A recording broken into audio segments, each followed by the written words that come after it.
foi o vento. Por Sônia Machado. Narração, voz neural Ricardo. Capítulo 5. Lívia foi caminhando devagar pela rua depois do incidente com sua boina. Tinha se esquecido quase que completamente que estava indo à padaria comprar pão e leite. O vento se acalmara e a seguia tocando-lhe o rosto quase como uma carícia. Lívia se sentiu mais leve. O coração se aquietara no peito. Apressando os passos, entrou no estabelecimento amplo e aconchegante da padaria laica, com suas inúmeras mesas de madeira escura e cadeiras com encosto anatômico, suas vitrines cheias de delícias, e um enorme espelho cobrindo metade da parede de um lado a outro. A outra metade da parede, que chegava ao piso, era coberta de pequenas cerâmicas retangulares e amareladas, num tom que beirava ao ocre. A padaria laica servia desde o pão francês ao almoço self-service à la carte, além de um bufete com todas as variedades de pães e biscoitos doces e salgados. Estava instalada no andar térreo de uma construção de 2 andares, com estrutura arredondada, numa esquina da Lapa bem de frente a uma pequena praça com belíssimas árvores. Era uma construção comum, exceto pelo fato de ser pintada de bordô escuro com detalhes brancos nas molduras das janelas e portas no andar superior, e detalhes amarelos na fachada da marquise. A placa que nomeava o estabelecimento era também bordô com as escritas brancas. O andar térreo alternava paredes de vidro e de cerâmica simulando tijolos lisos. Era, de fato, um lugar que Lívia adorava. Sua mãe lhe contara que fora fundada em 1959, tanto que a placa de frente ostentava essa data. A esta hora do dia já estava lotada de pessoas que iam fazer o lanche da tarde. A padaria ficava a uns 15 ou 20 minutos da casa, onde Lívia morava, mas apesar da distância, ela preferia ir lá, pois aproveitava para caminhar e ver pessoas diferentes ainda que não conversasse com nenhuma delas, exceto Madalena, funcionária do estabelecimento. Boa tarde, Madalena. Lívia dirigiu-se à balconista de rosto amável e sorridente que sempre atendia. Ela devia ter 30 e poucos anos e tinha um leve sobrepeso e sobrancelhas finas. Usava os cabelos cobertos com um gorro preto que simulava o modelo francesinha, cujo acabamento na cor bordô com o emblema da padaria bem no centro, cobria metade da testa. Boa tarde, Lívia. Como está? Madalena veio logo atendê-la enxugando as mãos no avental também bordô, que sobrepunha um camisete bege de gola padre, ambos com o emblema do estabelecimento.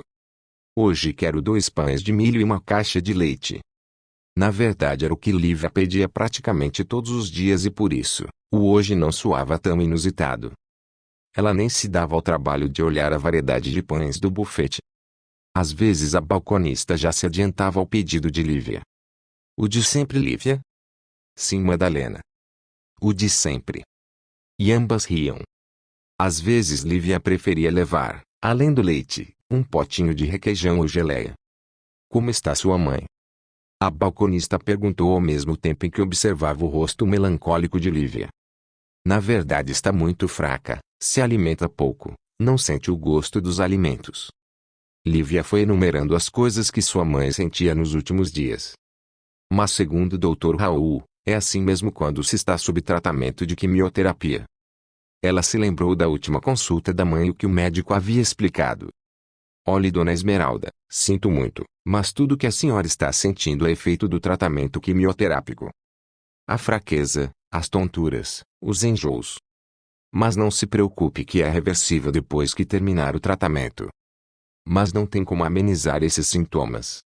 Lívia havia perguntado preocupada, pois sabia que o tratamento ia ser longo.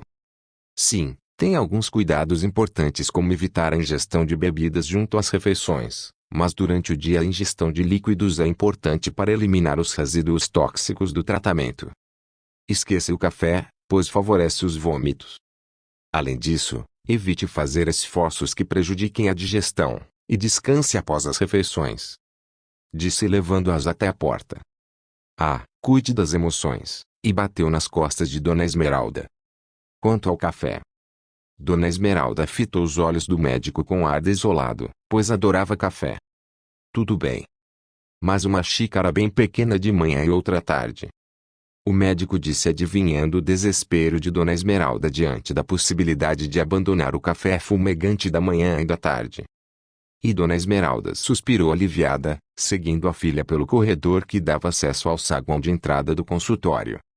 Dona Esmeralda, mãe de Lívia, havia descoberto, há pouco tempo, um câncer de mama em estado avançado, e o tratamento exigiu uma cirurgia e várias sessões de radioterapia e quimioterapia que a debilitou muito.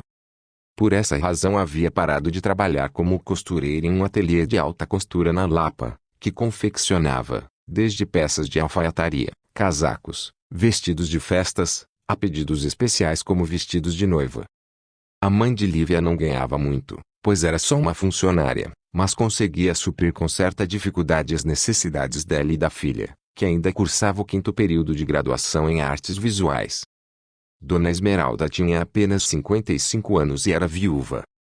O esposo Miguel havia falecido há 2 anos, vítima de um infarto fulminante de miocárdio.